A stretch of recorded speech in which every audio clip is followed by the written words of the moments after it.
पढ़ा था हमने?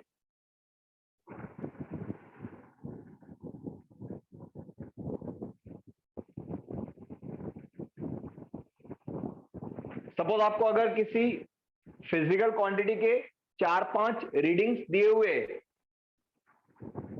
A1, A2, A3, A4, A5 are the observations of certain physical quantities, then सबसे पहले we find the mean value, और mean value कैसे निकालना है? AM इक्वल टू, बोलो फॉर्मूला।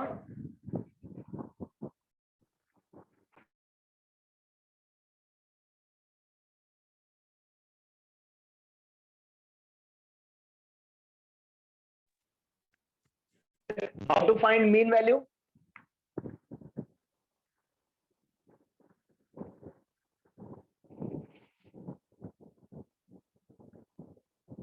अरे फॉर्मूला पढ़ा था, A1 plus A2 plus dash dash up to AN divided by N।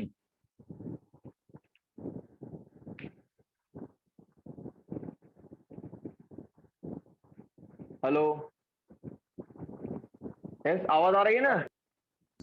Yes sir. आ रहा है सर आवाज। ये फॉर्मूला पढ़ा था हमने कल, मीन वैल्यू या average value AM equal to क्या आएगा? Sum of all the individual values divided by number of observations, means A1 plus A2 plus A3 up to AN divided by N।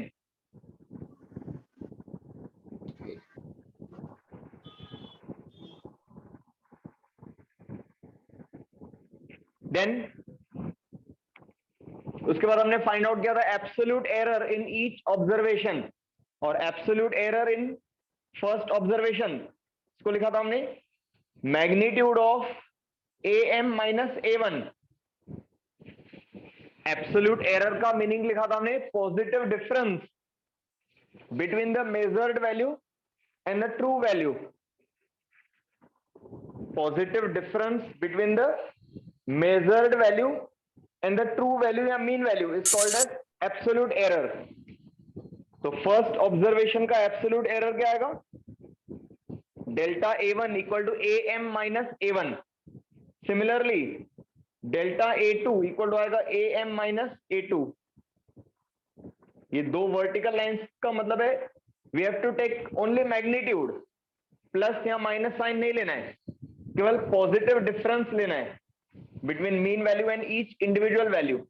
ऐसे आपको 3, 4, 5 जितने रीडिंग्स होंगे उतने absolute errors बनेंगे। तो last observation जो है nth ऑब्जर्वेशन, इसका एरर कितना होगा? डेल्टा AN इक्वल टू आएगा AM माइनस AN। तो first calculate the mean value of all the observations, then find absolute error of each observation, delta A1, delta A2, delta A3 up to delta AN। फिर ये सारे absolute errors का mean निकाला था हमने, delta AM, it is called mean absolute error। तो mean absolute error क्या आएगा? delta A1 plus delta A2 plus dash dash up to delta AN और divided by N। ये हो गया आपका मीन वैल्यू और ये मीन एब्सोल्यूट एरर।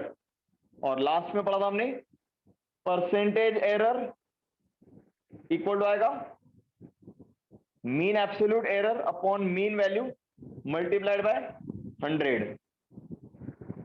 और अगर 100 मल्टीप्लाई नहीं किया, ratio is called as fractional error और रिलेटिव एरर। तो mean absolute error upon mean value, the ratio of mean absolute error to mean value of given observation या given physical quantity is called as fractional error। ये ratio हमने लिया तो ये आएगा fractional error, and when fractional error is multiplied by 100 it is called as percentage error। ये हमने कल फॉर्मूले लिखे थे, क्लियर है यहाँ तक? Yes sir. Yes sir. Okay, अब इसके न्यूमेरिकल सॉल्व करने हमें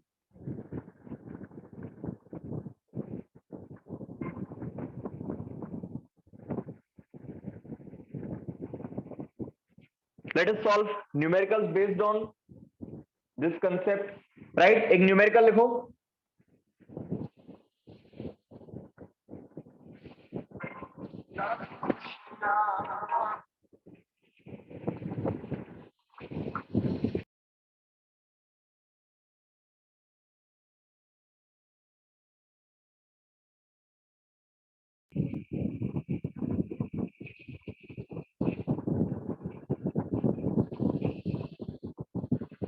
अभी दिख रहा है?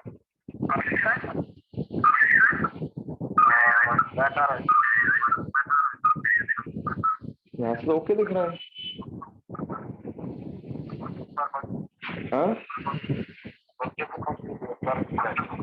हाँ, एक मिनट।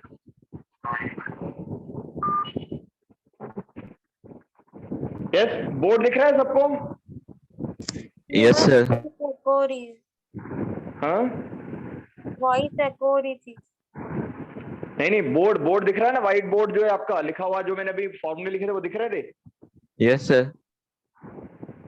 Yes sir. हाँ, एक मिनट, हाथ रेज योर हैंड जिनको बोर्ड दिख रहा है क्लियर, आवाज भी आ रही है क्लियर, रेज हैंड पे ऑप्शन पे टिक करो।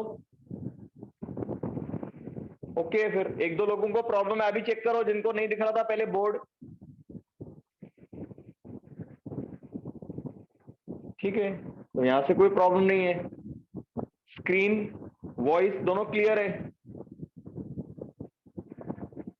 Okay, right this problem.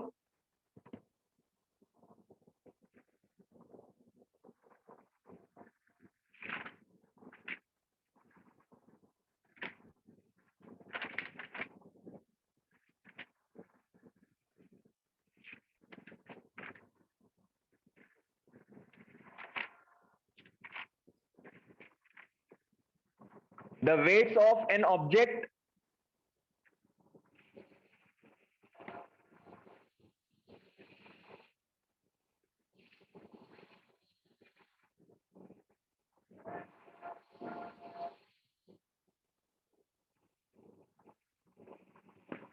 write this problem.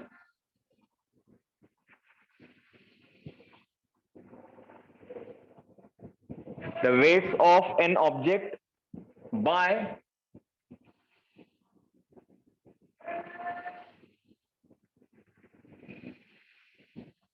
a physical balance are found as 5.04 gram, 5.06 gram, 4.97 gram, 5.00 gram, and 4.93 gram.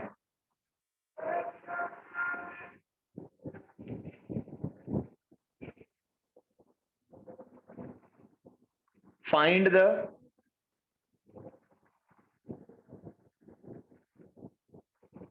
mean value,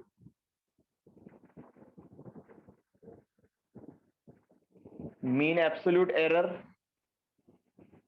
and percentage error.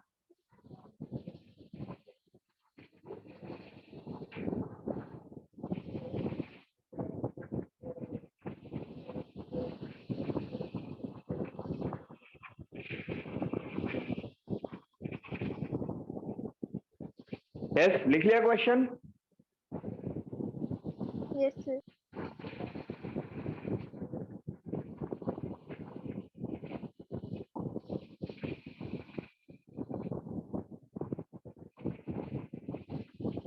Suppose किसी ऑब्जेक्ट का हमने वेट मेजर किया with help of physical balance.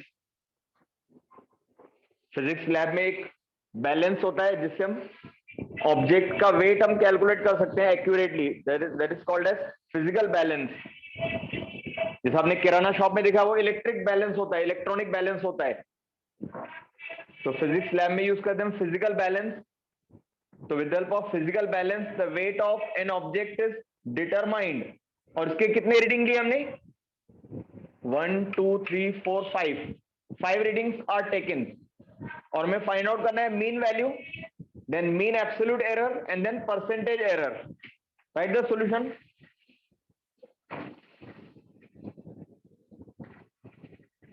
अब यहाँ पे even though physical quantity कौन सा है, वेट है, तो वेट का सिंबल W होता है, तो W1 W2 W3 भी लिख सकते हैं, बट हम यहाँ पे A1 A2 के फॉर्म में लिखेंगे। A1 कितना है 5.04, A2 5.06 gram, A3 4.97 gram,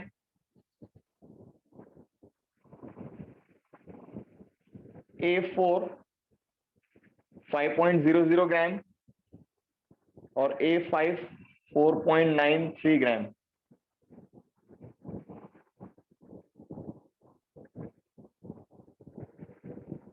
These are the 5 observations of weight of the body A1 A2 A3 A4 A5। now सबसे पहले मैंने कैलकुलेट करना है मीन वैल्यू। बोलो फॉर्मूला क्या आएगा मीन वैल्यू का? A1 plus A2 plus A3 plus A4 plus A5 upon 5. 5। यहाँ पे 5 ऑब्जर्वेशन है, तो A1 plus A2 plus 25 A3 upon 5. add all the observations divided by number of observations।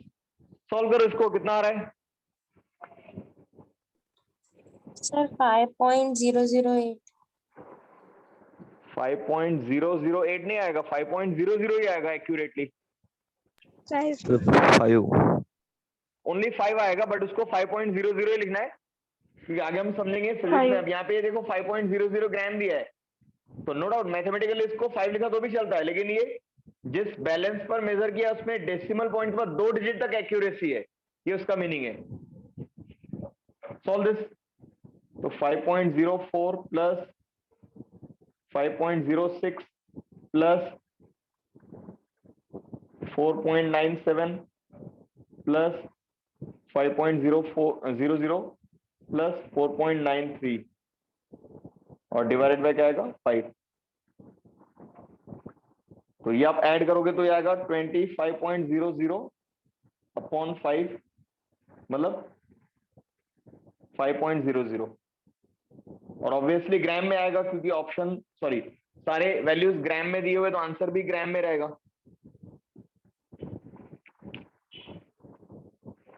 ये हो गया आपका पहला answer, mean value of weight. Then हमें फाइंड आउट क्या करना है, मीन एब्सोल्यूट एरर। अब मीन एब्सोल्यूट एरर मतलब एवरेज और mean value of all the absolute errors in all the observations. तो पहले हर एक ऑब्जर्वेशन का एब्सोल्यूट एरर निकालो। तो 5 ऑब्जर्वेशन है, तो delta A1 delta A2 delta A3 calculate करना है अप टू डेल्टा A5। तो डेल्टा A1 मतलब absolute error in the first observation equal to आएगा magnitude of mean value minus first observation.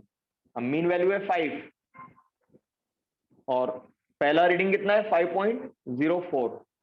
अब यहाँ पे केवल हमें मैग्नीट्यूड लेना है, तो एक्चुअली ये मैथमेटिकली कितना आएगा माइनस 0.4 आएगा, 0.04, लेकिन हमें प्लस लिखना है, केवल हमें मैग्नीट्यूड लिखना है, तो 0.04।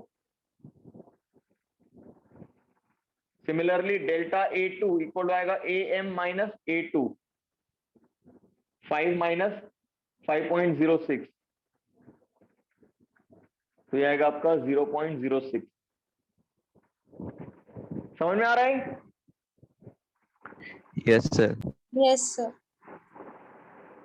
Find the mean absolute error, ये क्वेश्चन था, बट मीन एब्सोल्यूट एरर निकालने के लिए आपको पहले हर एक ऑब्जर्वेशन का एब्सोल्यूट एरर निकालना पड़ेगा। तो delta A1 delta A2, similarly right delta A3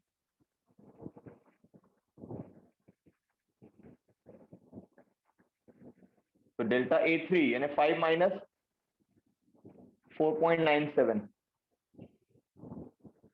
अभी तो पॉजिटिव ही आएगा, ये नेगेटिव आ रहा था फिर भी हमने यहाँ पे केवल प्लस साइन ही लिखा है, क्योंकि एरर हमेशा क्या होता है यस उसका मैग्नीट्यूड ही कंसीडर करते हैं, प्लस माइनस नहीं लिखते हैं। तो ये आएगा 0.03 और delta A4 am minus a4 यानी 5 minus 5, ये 0 हो जाएगा, और डेल्टा a5 यानी am minus a5 हो जाएगा 5 minus 4.93, 0.07.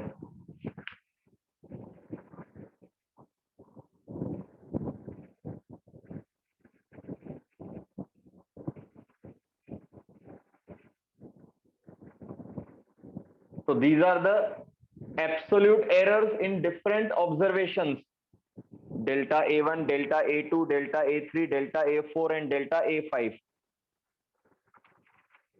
अब इन सबका एवरेज निकालना है, that is called as mean absolute error, यानी डेल्टा am, उसका फॉर्मूला होगा delta a1 plus delta a2 plus delta a3 plus delta a4 plus delta a5 divided by 5.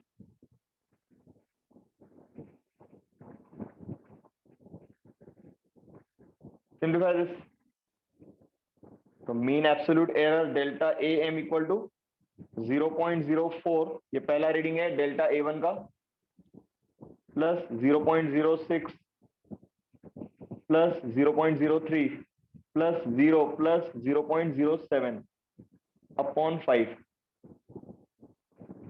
कितना आ रहा है टोटल? ये 0.02. फिर से सॉल्व करो. 0.02. 0.02 आ रहा है कि 0.2 आ रहा है? चेक करो. 0.02 कैसे आएगा? 0.20 आएगा. 0.04 तो एक ही वैल्यू है, और आप 0.02 इन 5 वैल्यू का टोटल बता रहे हो. फिर डिवाइड करके. हाँ, फाइनल आंसर सर. तो फाइनल आंसर 0.04 आ रहा है ना. 5 से डिवाइड करोगे तो 0.04 आएगा. This is the mean absolute error. तो डेल्टा am का वैल्यू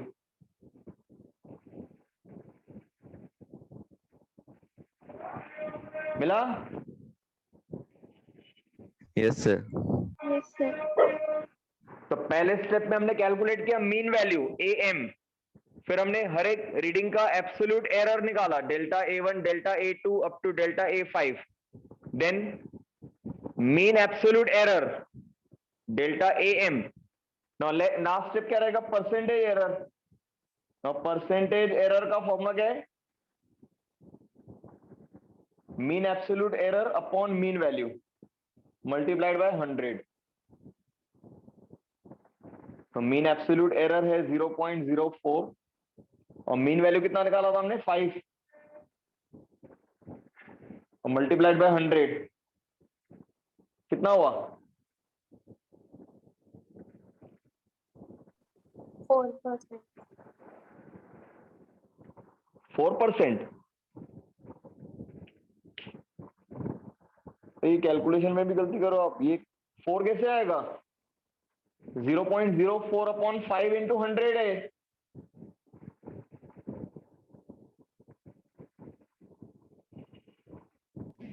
टू. अरे मैथ कैसे सॉल्व करो आप? कौन सा मैथ? 0.8. यहाँ पे 0.8 आएगा ना. 0.04 मल्टीप्लाइड बाय 100 मतलब ये आएगा 4, और डिवाइडेड बाय 5, और 4 बाय 5 कितना होता है? 0.8%.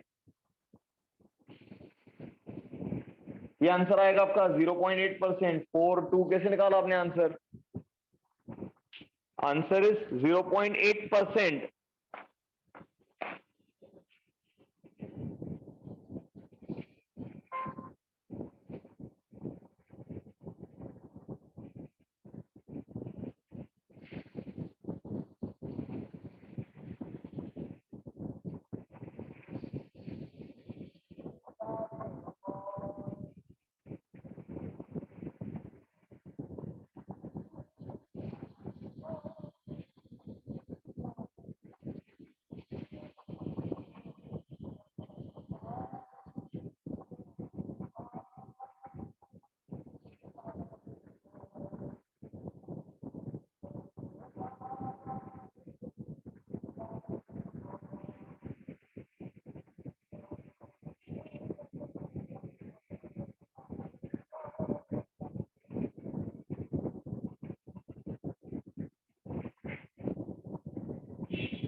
यस, समझ में आया?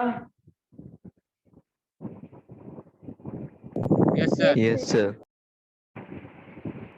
कैलकुलेशन में ध्यान रखना है, फिजिक्स में सबसे इंपॉर्टेंट होता है आपका कैलकुलेशन पार्ट।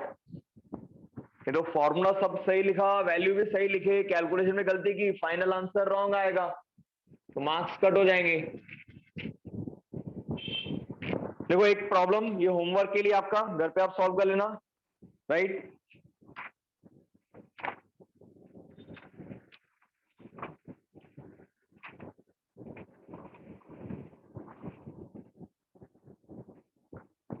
अब यहां पे आपको ये वाला मेथड कब यूज करना है?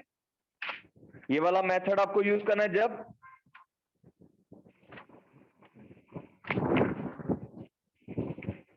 एक ही फिजिकल क्वांटिटी के 4-5 ऑब्जर्वेशन दिए हों, बट आपको कई बार क्या होता है डायरेक्टली वैल्यू दिया रहता है,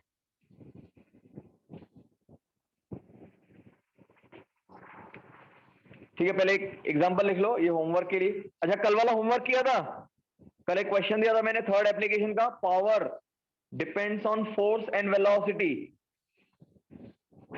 क्या मिला था आंसर उसका? फाइनल इक्वेशन क्या बना था, फॉर्मूला पावर का?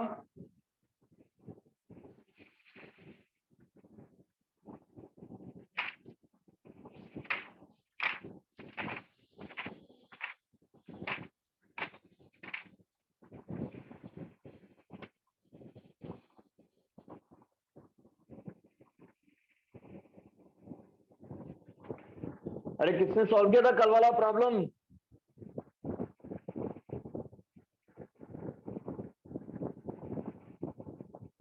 हेलो,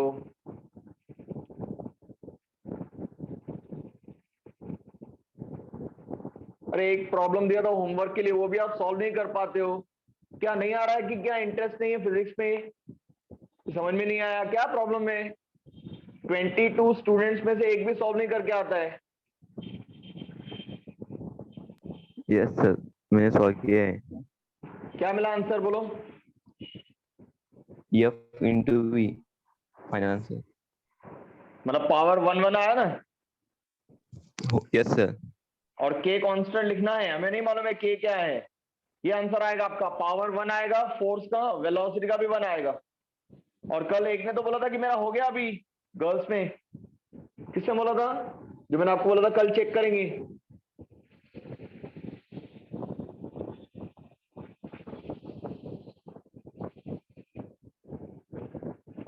अरे गर्ल्स पे किसने तो बोला था ना कल एंड में कि हो गया है।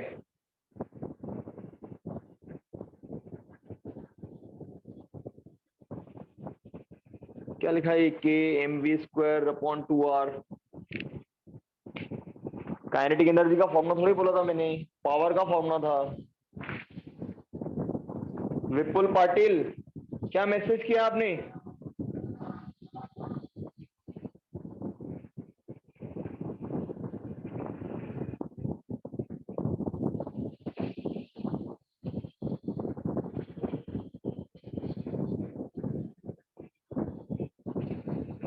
ओके प्रिया, आपका माइक का प्रॉब्लम है, मेरी आवाज आ रही है?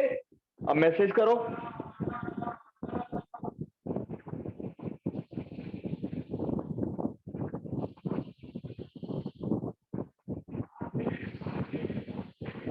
ठीक है, माइक का प्रॉब्लम है, सॉल्व किया है ना आपने? ओके, और बाकी लोग?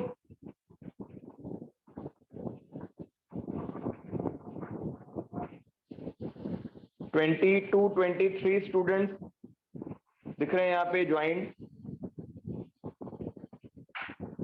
ये वाला आंसर आएगा आपका, power equal to k constant और s रेज़ टू 1 आएगा, v रेज़ टू 1। यहां तक तो मैंने बता दिया था। Power depends on force and velocity, तो उसको ऐसे लिखना है, force raise to power x और v raise to power y, equation 1। केवल आपको x और y का वैल्यू निकालना था विद हेल्प ऑफ डायमेंशन, तो ये आंसर आएगा।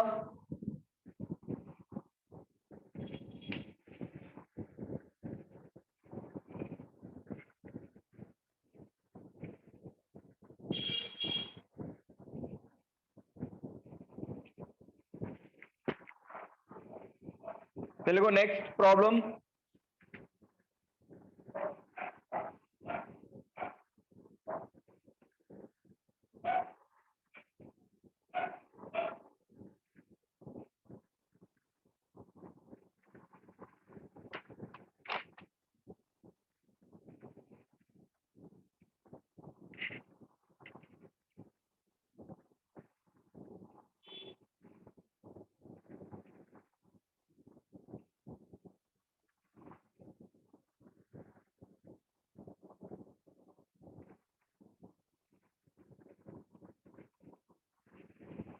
ये आपके एनसीईआरटी का टेक्स्ट बुक का प्रॉब्लम है, right?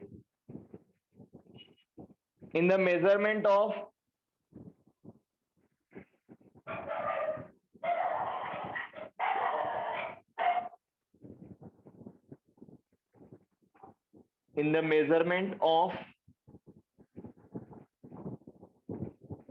period of oscillation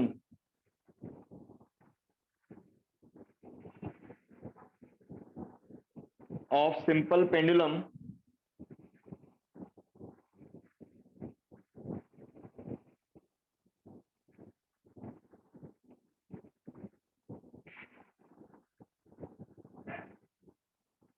in the measurement of period of oscillations of simple pendulum, the observations are 2.63 seconds,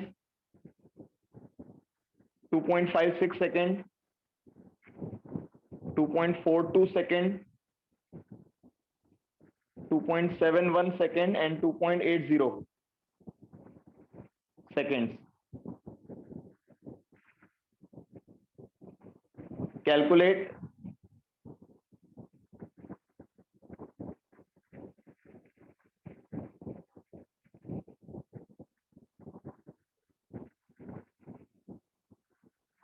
mean value of period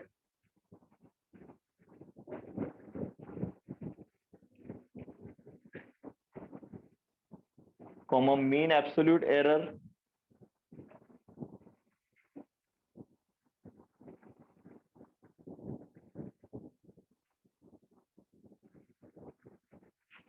and percentage error.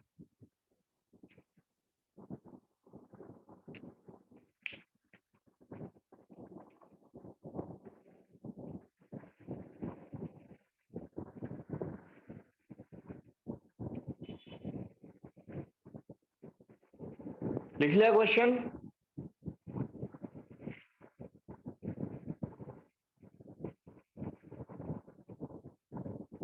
Yes, sir.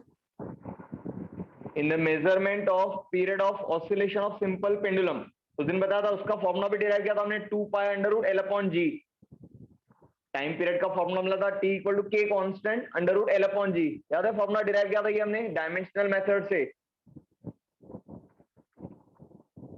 Time period of pendulum मतलब time taken to complete one oscillation. एक oscillation पूरा होने के लिए जितना time लगता है उसको बोलते हैं हम टाइम पीरियड ऑफ ऑसिलेशन. तो एक सिंपल पेंडुलम का टाइम पीरियड हमें मेजर करना है और उसके 5 ऑब्जर्वेशंस हमने लिए, A1, A2, A3, A4, A5. Write down given observations या given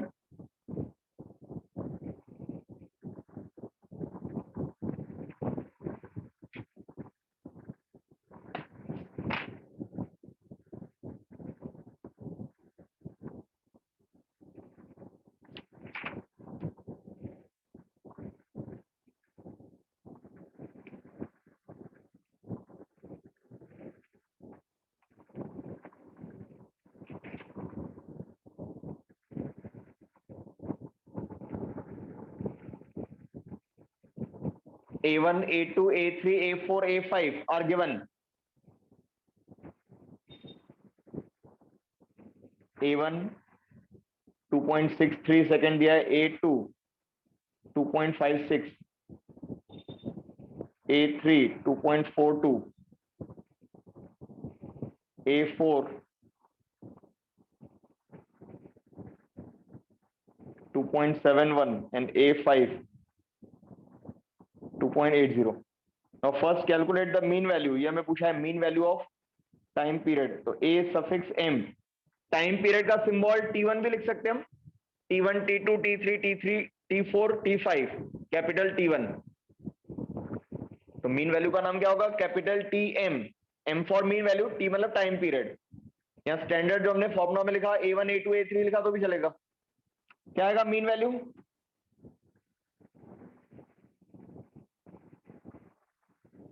सबको ऐड करो, A1 plus A2 plus A3 plus A4 plus A5 divided by 5.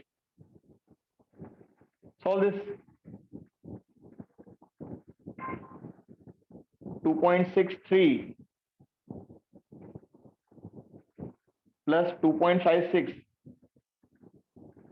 plus 2.42 plus 2.71 plus 2.80 upon 5 कितना आ रहा है टोटल? ये कैलकुलेट करो।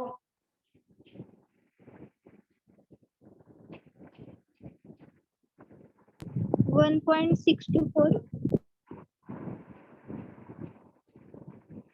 किसका answer? Final answer? Yes, sir. 1.624 गलत है,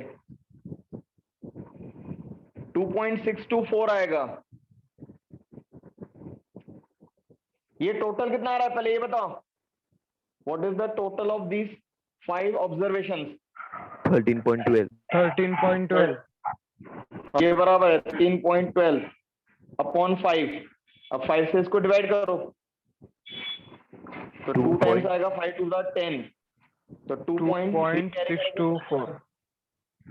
हाँ 2.624।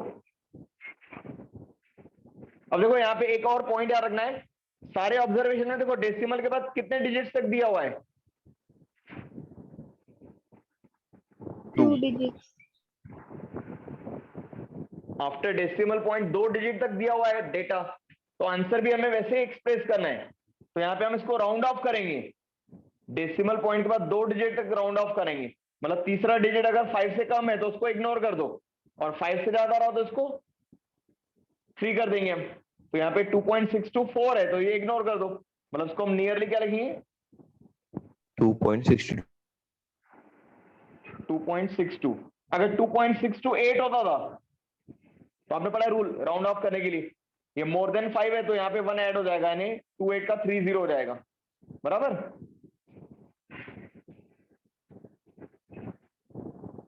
अरे पढ़ा है ना रूल राउंड ऑफ करने के लिए। Yes, sir. Yes sir. तो इसको 2 डिजिट तक राउंड ऑफ करना है डेसिमल पॉइंट के बाद, तो ये 4 इग्नोर हो जाएगा। ब्रैकेट में लिख दो 2.62 सेकंड क्यों लिया, ब्रैकेट में लिख दो rounded of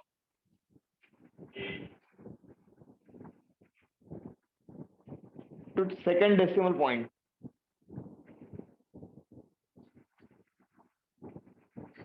rounded off to 2 digits ऐसे लिखा तो भी चलेगा।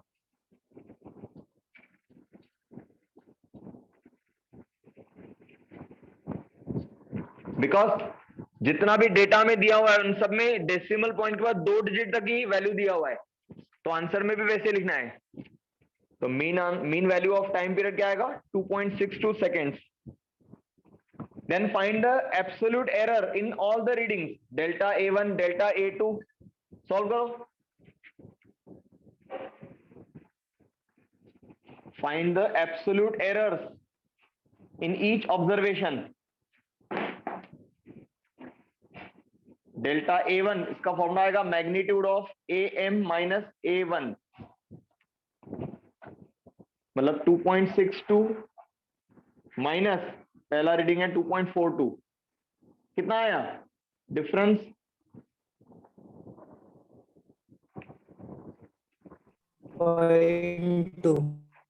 एक मिनट A1 का वैल्यू कितना है? 2.63 है ना? 63. हाँ ये 2.63, ये थर्ड वैल्यू हो गया। 2.62 माइनस 2.63 मतलब ये आएगा 0.01, बराबर। Yes sir. Now calculate delta A2। बताओ मुझे क्या आ रहा है डेल्टा A2? ये 6. फॉर्मूला लिखना है, 6 आएगा। अरे मैथ्स पढ़ा है आपने 0.06. तो 0.06 में और 6 में फर्क है ना। AM माइनस A2 मतलब 2.62 माइनस 2.56, तो 6 नहीं लिखना है, 0.06 है ये, और ये सब वैल्यू सेकेंड्स में है बिकॉज टाइम पीरियड की वैल्यू है ये। और डेल्टा A3, बोलो डेल्टा A3 का वैल्यू कितना आ रहा है? 0.2 0.20 या 0.20 0.2? हाँ 20 लिखो या 2 लिखो, एक ही मीनिंग है उसका।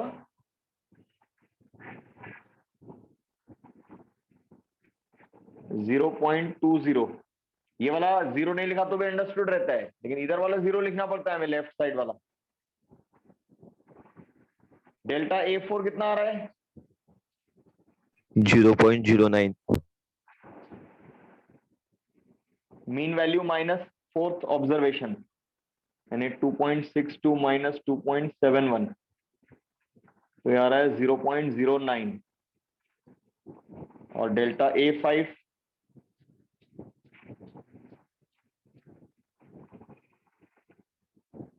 0.80. 0.18। चेक करो ये delta A1, delta A2, delta A3, delta A4, delta A5 सब सही होंगे तभी आपका मीन एब्सोल्यूट एरर सही आएगा। देखो हर एक रीडिंग, हर एक वैल्यू जो है वो दूसरे से रिलेटेड है। अगर मीन वैल्यू गलत हुआ तो ये सब गलत हो जाएंगी, तो पूरा आंसर गलत हो जाएगा। तो मीन टाइम पीरियड मिला 2.62। देन हमने कैलकुलेट किया absolute errors in all the observations, delta A1, delta A2, delta A3, delta A4 and delta A5। Then find the mean absolute error. तीसरा स्टेप जो आपका हमें कैलकुलेट करना है mean absolute error, delta A suffix m equal to question mark. Mean absolute error का formula आएगा delta A1 plus delta A2 plus delta A3 plus delta A4 plus delta A5 divided by 5। 0.54 upon 5. 0.54 upon 5 correct है। Solve करो उसको। 0.18. 0.108. 0.108 आएगा, 0.18 नहीं, बीच में zero आएगा। अब ये वैल्यू पुट अप करो, 0.01 प्लस 0.06 प्लस 0.20,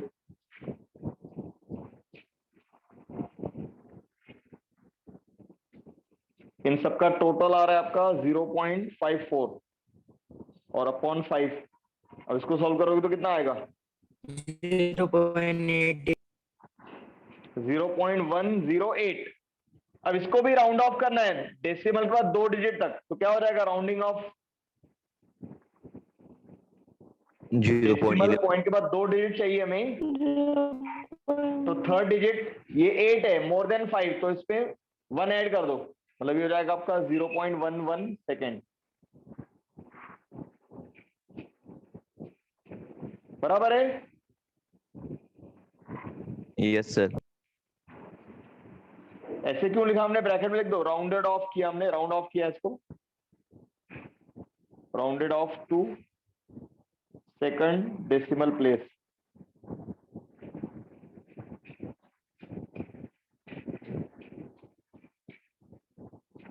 OSS आएगा, राउंडेड ऑफ। लिख लिया यहां तक? Yes sir.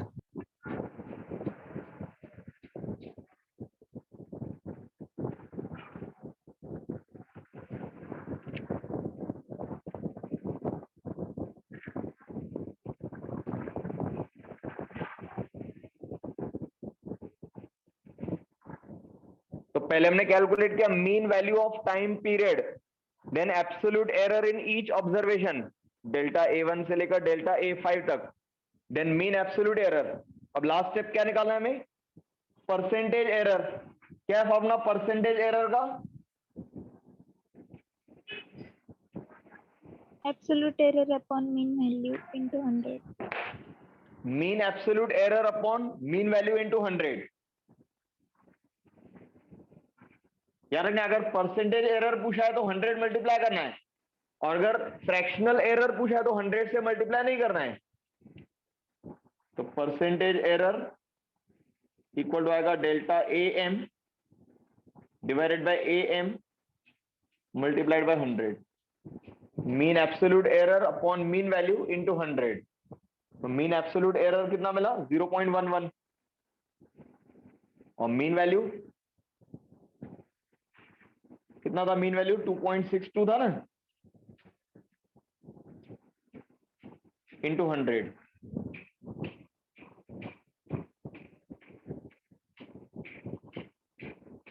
अब इसको आप सॉल्व करोगे 0.11 इंटू 100, तो डेसिमल पॉइंट यहां पर आ जाएगा, नहीं आएगा 11.262।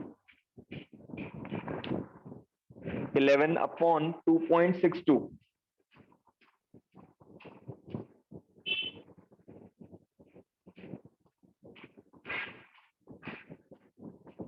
Eleven divided by 2.62। 4 ही क्या?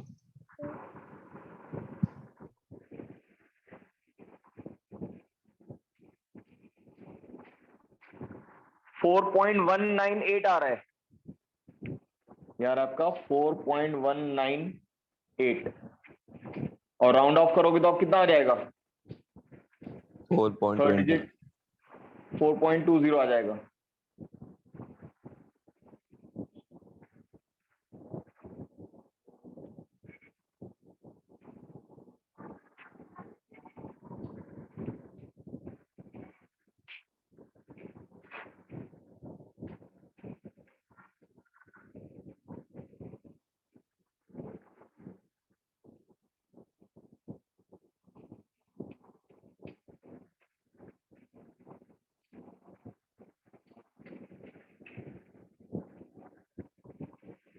समझ में आया? Yes, yes sir. Sir. Now this method is useful only when we are given the number of observations of the same quantity। 3-4 अगर ऑब्जर्वेशन दिए हुए एक ही फिजिकल क्वांटिटी के, लेंथ के, वेट के, वॉल्यूम के, एरिया के, या टाइम पीरियड के, तो उसके लिए आपको ये मेथड अप्लाई करना है। पहले मीन वैल्यू निकालना है, फिर mean value minus each individual value, तो हमें मीन एब्सोल्यूट एरर मिलेगा हर एक ऑब्जर्वेशन का, फिर सबका मीन एब्सोल्यूट एरर निकालना है, और फिर finally mean absolute error upon mean value equal to आएगा फ्रैक्शनल एरर, और उसको 100 से मल्टीप्लाई किया तो परसेंटेज एरर। ठीक है, बट आपको मोस्टली एक ही वैल्यू दिया रहता है। अगर हमने आपको दिया है mass of the body is, suppose आपको किसी के एग्जांपल में दिया है mass equal to 5 plus minus 0.2 या 0.5 ऐसे दिया था हमने, तो इसका मतलब क्या होता है? Mass of the body is given as 5 plus minus 0.5, मतलब ये उसका ट्रू वैल्यू है, मीन वैल्यू है, और प्लस माइनस जो है वो एरर, मतलब जो मास है वो 5.5 हो सकता है या 4.5 हो सकता है, प्लस माइनस 0.5 जो दिया है ये मीन एब्सोल्यूट एरर है, और ये मीन वैल्यू। तो मास का एरर कैसे निकालेंगे हम? Percentage error in mass equal to क्या आएगा? डेल्टा एम, ये डेल्टा ए, डेल्टा एम है, डेल्टा एम मतलब absolute error of mass upon mass, और मल्टीप्लाइड बाय 100। एक ही रीडिंग दिया हुआ है मास का, और एक ही एरर का वैल्यू दिया है, तो प्लस माइनस के बाद जो भी वैल्यू है वो एरर का वैल्यू है, तो उसको लिखना है डेल्टा एम। अगर वेलोसिटी का एरर है तो डेल्टा वी, एक्सीलरेशन का एरर है तो डेल्टा ए, फोर्स का एरर है तो डेल्टा एफ, और divided by same quantity, delta F upon F या delta M upon M, delta R upon R. कितना आएगा? सॉल्व करो। 0.5 अपॉन 5 इंटू 100 कितना हुआ?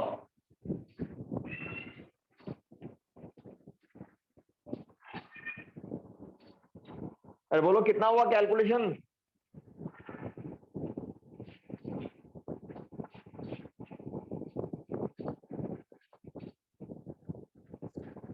हेलो, हाँ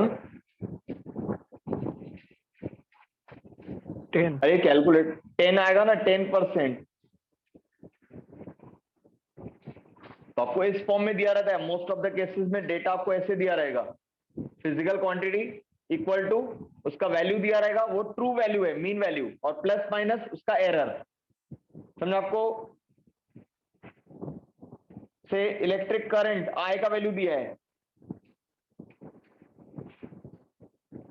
2 प्लस माइनस 0.4, तो परसेंटेज एरर कैसे निकालेंगे इसका?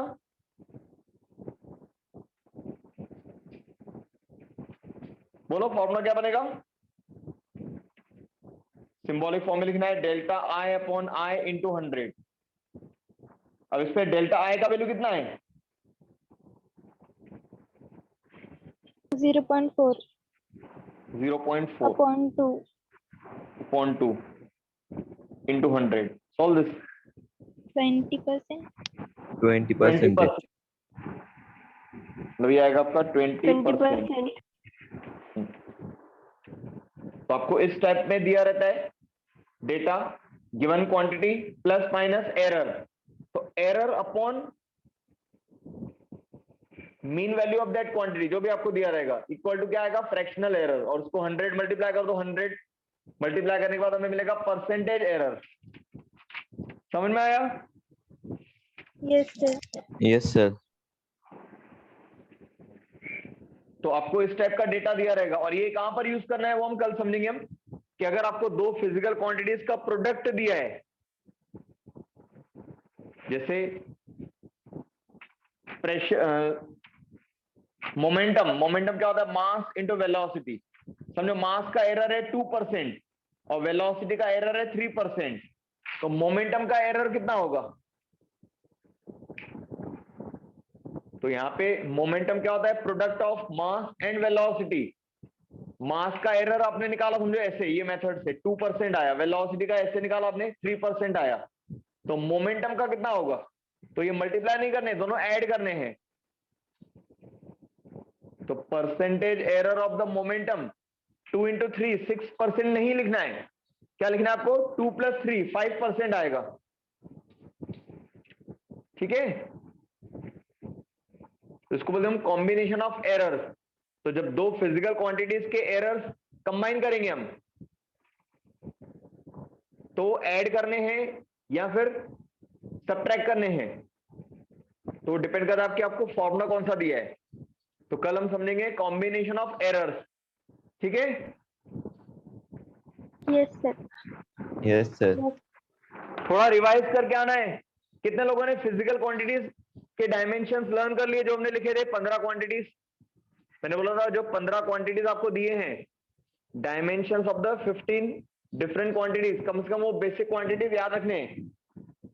कितने लोगों को याद है? Dimensions of, nobody?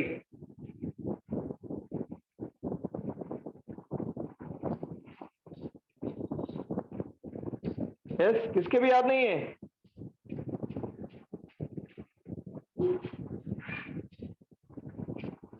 पूरे एप्लीकेशन हमने पढ़ लिए, और डायमेंशंस अगर वो याद नहीं है बेसिक, कम से कम 10-15 क्वांटिटी जो लिखाए थे, तो फिर हर बार आपको बेसिक फॉर्मूला से सॉल्व करना पड़ेगा। फिर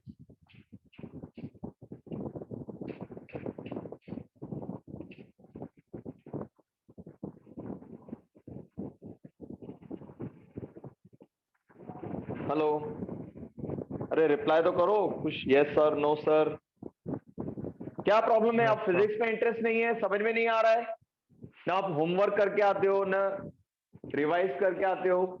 एक दो लोग हैं जो आंसर देते हैं, बाकी सब लोग पता नहीं क्या करते हैं, लिखते हैं कि नहीं, क्या मालूम। कितने लोगों ने नोट्स लिखे हैं पूरे जो मैंने लिखाए हैं? अब तक मैंने जितने पॉइंट्स लिखाए हैं सबके सब लिखे हैं नोटबुक में? Yes, sir. Yes, sir. हाँ, हाथ ऊपर Yes, करो। रेज हैंड का ऑप्शन आता है, उस पर टच करो आप, तो मुझे पता जो दिख जाएगा यहाँ पे।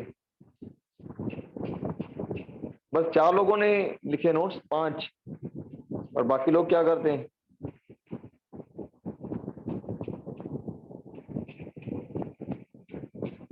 Very difficult. अब इतना इंटरेस्ट नहीं ले रहे हो आप, तो ऑनलाइन में कुछ प्रॉब्लम्स है, लेकिन आप अगर थोड़ा सा सिंसियर रहोगे तो ही आपका समझ में आएगा, otherwise it will be very difficult. और ये सबसे पहला चैप्टर है, बेसिक चैप्टर है। तो कल एक काम करना है, कल के लिए होमवर्क है आपका, जितने क्वांटिटीज हमने लिखे थे ना 15 quantities, Yes, sir. Yes sir. तो उसको एक टेबल के फॉर्म में समराइज करना है। ऐसे एक टेबल बनाना है, फर्स्ट कॉलम में लिखना है फिजिकल क्वांटिटी का नाम, ऐसे।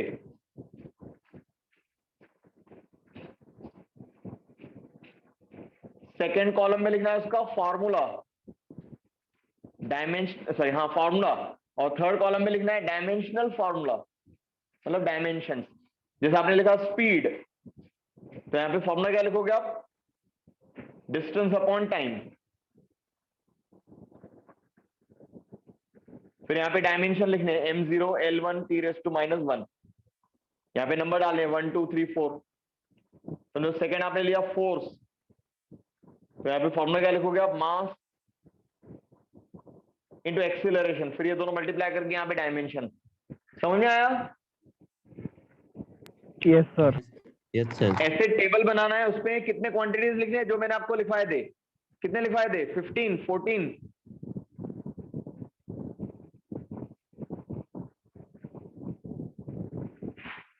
अरे कितने लिखवाए चेक करो ना नोटबुक में। 14। हाँ 14। तो ये 14 क्वांटिटीज के डायमेंशंस लिखने एक ऐसे टेबल बना के एक ही पेज पर। फर्स्ट कॉलम में लिखना है name of the quantity, second column उसका फॉर्मूला जहां से डायमेंशन लिखा है हमने, और थर्ड कॉलम में डायमेंशंस या डायमेंशनल फॉर्मूला बोलते हैं इसको हम। और ये 15 याद रखोगे तो आगे हम फिर इसके से और 35-30 डायमेंशन निकालेंगे हम, लेकिन वो टॉपिक वाइज निकालेंगे हम जब जब टॉपिक पढ़ेंगे हम। अभी आपको अगर मैंने बोला आपको find the dimensions of the magnetic flux, तो आपको पता ही नहीं मैग्नेटिक फ्लक्स क्या होता है, तो उसका फॉर्मूला क्या है, उसके डायमेंशन नहीं निकाल सकते हैं। तो जब वो चैप्टर पढ़ेंगे मैग्नेटिज्म तब हम समझेंगे। ऐसे तो आप एनसीईआरटी का बुक देखोगे तो उसमें पहले चैप्टर में आपको 74 डायमेंशन दिए हुए, तो सारे क्वांटिटीज अभी हमने पढ़े नहीं है, तो इसलिए बाकी डायमेंशंस नहीं पढ़ने आपको। 15 जो पढ़े हमने वो याद रखने आपको अभी, ठीक है? Yes, sir. Yes sir. फिर जैसे जैसे हम Yeah. चैप्टर वाइज अलग अलग फिजिकल क्वांटिटीज पढ़ेंगे हम, तो जब भी कोई नया क्वांटिटी आएगा तो पहले उसका फॉर्मूला पढ़ेंगे, फिर उसके डायमेंशन लिखेंगे। तो ऐसे आपके पूरे फिजिक्स में आपके लगभग 70 तक डायमेंशंस कवर होते हैं, 70 क्वांटिटीज। तो अभी आप ये 15 क्वांटिटीज का टेबल बनाओ, एक समरी टेबल इसी नोटबुक में, जो आपने नोटबुक बनाई उसके बैक साइड में लिख दो, तो आपको एनी टाइम कोई भी फिजिकल क्वांटिटी का डायमेंशन चेक करने के लिए काम में आएगा। और वो 2-3 बार रीड करो अच्छे से, मतलब ये कम से कम आपको 15 क्वांटिटीज अच्छे से लर्न होने चाहिए, सो दैट आप इनको यूज करके बाकी डायमेंशन निकाल सकते हो। ठीक है?